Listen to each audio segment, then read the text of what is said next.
Sumaan samayn kartaa hataa.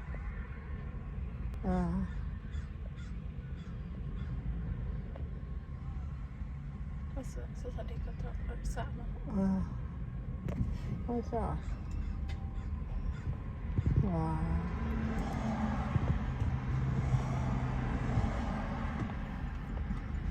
Qurux badan isha dadka goobaha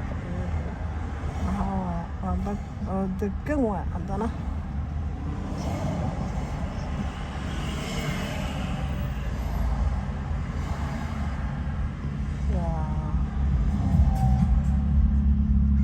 badda ay imaan jirna miya aniga iyo adiga iyo Safiya iyo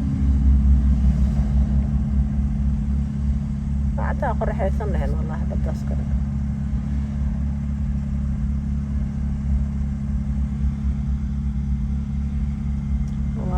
ما شاء الله قرح